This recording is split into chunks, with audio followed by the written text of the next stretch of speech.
I like my tea strong.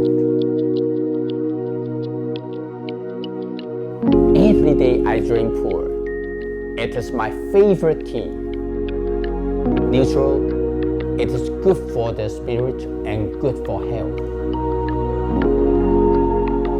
It is said that if you want to make an apple pie from scratch, you must first create the universe.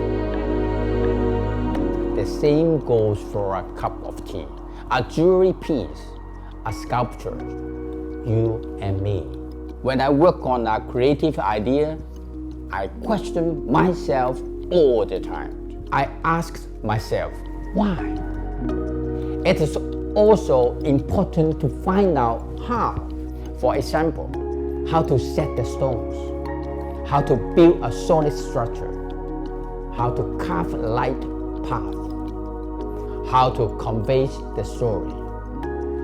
But it's only when I know why that it becomes meaningful to know how. All I want is to be creator. It doesn't matter what I create as long as I get to create.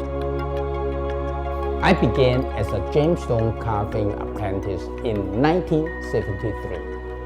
Poor and uneducated, I did not know what art was. I only knew that I need the skill to survive. But when I saw a piece of malachite, the first piece of stone in my life, something changed in my mind. I was bewitched by their patterns, the colors, their texture. After 9 months in the workshop, I felt that I had to leave.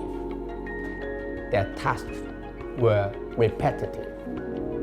It was all about imitation. It was no room for creativity. I wanted to create. I set up a floating table and 2 chairs by the escape of the building I lived in. I was 17 years old.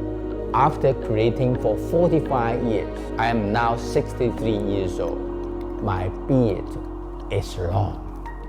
I stopped shaving 20 years ago. I wanted to save time. I prefer to spend all my time on my creations as much as possible. People know me as a jewelry creator, but I have never stopped carving. I have never stopped making sculptures. After inventing the Wallace Chan in 1987, I became obsessed with innovation.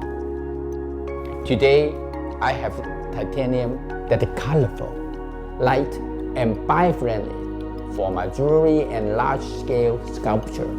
I also have the Wallace Chan porcelain, a material 5 times stronger than steel.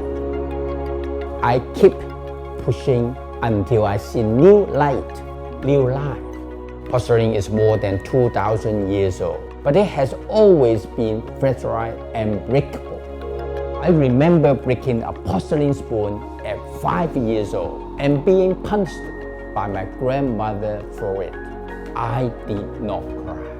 I only thought, if only the spoon did not break. The key is on aligning the melting points of the different components that make up the porcelain powder.